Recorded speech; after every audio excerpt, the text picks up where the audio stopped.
Di tahun 2025, hutang-hutang kita bisa lunas secara otomatis karena ada aturan baru, khususnya di beberapa pinjol yang pengen saya sebutkan, dan sudah banyak juga beredar di media sosial.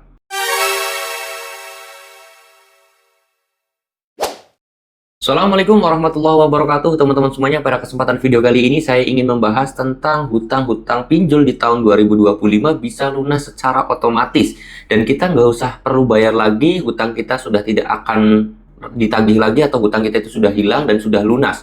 Benarkah itu terjadi? Jawabannya ada benarnya, tetapi ada yang perlu saya luruskan juga ya teman-teman semuanya. Karena memang ada regulasi terbaru di tahun 2025 yang memang itu menguntungkan kepada nasabah dan membuat para pinjol itu bisa berpotensial bangkrut. Tapi di sini juga tidak secara utuh ataupun secara langsung hutang kita akan lunas begitu aja tanpa kita melakukan apapun. Dan ini perlu dicatat. Memang benar, di tahun 2025 ada regulasi baru, betul. Ada regulasi yang menguntungkan nasabah, betul. Ada regulasi yang membuat pinjol itu semakin cepat bangkrut, betul. Ada regulasi yang tidak enak untuk pinjol, betul. Betul semuanya. Nah, ini memang banyak beredar di media sosial. Tetapi banyak juga orang yang terjerumus karena berita viral tersebut. Mereka menganggap bahwa semua hutang pinjol di tahun 2025 itu akan lunas. Ya, ada sedikit benernya, tapi ada yang perlu saya luruskan karena ada yang salah juga. Oke, di sini saya pengen bahas buat teman-teman semuanya. Yang pertama, tadi sudah saya sampaikan, regulasi yang menguntungkan nasabah, yang menjerumuskan pinjol atau yang buat cepat bangkrut pinjol itu benar adanya, yaitu tentang masalah suku bunga di tahun 2025 per 1 Januari itu ada penurunan suku bunga yang dulunya 0,3% per hari itu menjadi 0,2% per hari ya teman-teman. Nah, tambah enak dong nasabah karena bunganya nggak terlalu besar, dan pinjol semakin kewalahan karena pinjol itu nggak bisa dapetin untung besar dari nasabah. Tuh benar ya kan, pinjol semakin cepat bangkrut juga tuh kalau misalkan bunganya terus turun. Terus kemudian ada juga masalah denda. Denda itu turun, benar, denda keterlambatan. Yang dulunya 0,3 ada yang turun ke 0,1 atau 0,2 tergantung penggunaan, ada yang konsumtif, ada yang produktif. Nah, kalian boleh searching aja deh biar lebih tahu detailnya ya. Terus kemudian yang ketiga adalah masalah pengetatan terhadap pengawasan pinjol itu betul, dan yang terakhir adalah masalah hutang lunas otomatis itu tercover dalam sebuah asuransi. Nah, masalah asuransi ini banyak yang salah paham atau tidak mengerti tentang asuransi. Jadi ketika kita melakukan pinjaman, terus kemudian kita melakukan asuransi jiwa kredit, itu ketika kita nggak mampu bayar hutang kita 100% lunas. Jawabannya tidak, teman-teman.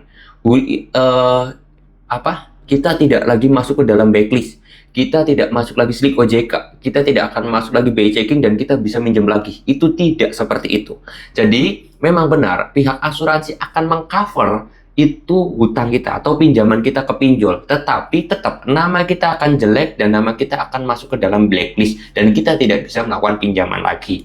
Nah, dalam kurun waktu 180 hari atau 6 bulan ya, coveran asuransi. Jadi gampangnya, ketika nasabah tersebut tidak melakukan pembayaran selama 6 bulan, lalu kemudian si pihak pinjol tersebut akan menyerahkan data nasabah kepada pihak asuransi agar pihak asuransi itu mengcover pinjaman dari nasabah tersebut. Nah, kemudian di ACC atau tidaknya itu nanti terserah pihak asuransi. Kalau di ACC lunas atau nasabah tersebut sudah hilang hutangnya, atau pihak asuransi menolak karena asuransi jiwa kredit itu syaratnya nasabah harus meninggal atau dia itu ke dalam cacat seumur hidup, seperti itu ya. Jadi perlu detail-detail yang sangat detail agar teman-teman semuanya itu hutangnya langsung otomatis lunas, itu tidak. Kita masuk tahun 2025, hutang kita sudah hilang, tagihan kita sudah hilang, nama kita tidak masuk slik OJK lagi. Tidak semudah itu, dan perlu hal-hal perinci lagi terkait kerjasama asuransi dan juga pihak pinjolnya. Nanti kalau kalian pengen tahu pembahasan lebih detail tentang masalah asuransi dan juga pihak pinjol,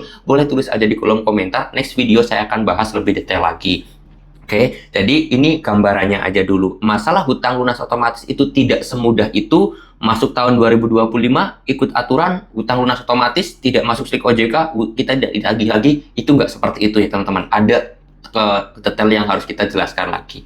Jadi gampangannya, boleh-boleh saja kita itu sedikit tenang, sedikit senang, sedikit happy dengan aturan tahun 2025, tetapi ya jangan kelewatan juga gitu loh ya. Kita ya memang benar itu enak buat nasabah, tetapi ada hal-hal yang harus kalian ketahui. Oleh sebab itu saya selalu menyarankan kepada teman-teman semuanya, coba baca website, coba baca berita-berita juga di media sosial, di Google ataupun di yang lainnya, terutama yang punya kredibilitas. Atau teman-teman itu baca situs websitenya dari yang terpercaya, jangan dari situs-situs yang tidak terpercaya. Mungkin seperti Kompas, terus kemudian OJK, CNBC, Liputan 6, detik.com, itu mungkin berita-berita ataupun website-website yang aktual, yang punya kredibilitas tinggi, teman-teman ya. Jadi jangan pernah percaya terhadap website-website yang abal-abal ataupun ecek-ecek seperti itu, oke? Mudah-mudahan video ini bisa bermanfaat dan bisa berguna untuk teman-teman semuanya. Intinya, hutang lunas otomatis di tahun 2025 itu harus menggunakan sistem asuransi, yang mana sistem asuransi tersebut pun tidak menjamin hutang kalian itu lunas secara otomatis kalau nasabahnya masih hidup, kecuali nasabah tersebut sudah meninggal dunia atau cacat seumur hidup, dia tidak bisa kerja lagi, baru itu bisa hutang lunas otomatis. Oke, mudah-mudahan video ini bisa menjawab atas pertanyaan teman-teman semuanya, dan saya berdoa kepada teman-teman semuanya, mudah-mudahan kita semua diberikan rezeki yang lancar, diberikan rezeki yang berlimpah, yang berkah di tahun 2025 ini, dan ya mudah-mudahan saja kita selalu dapetin kesehatan ya teman-teman. Dan saya titip pesan kepada kalian juga, ketika sedang mencari rezeki jangan pernah lupa terhadap sang pemberi rezeki. Saya mau tutup dulu video ini dengan kata assalamualaikum warahmatullahi wabarakatuh.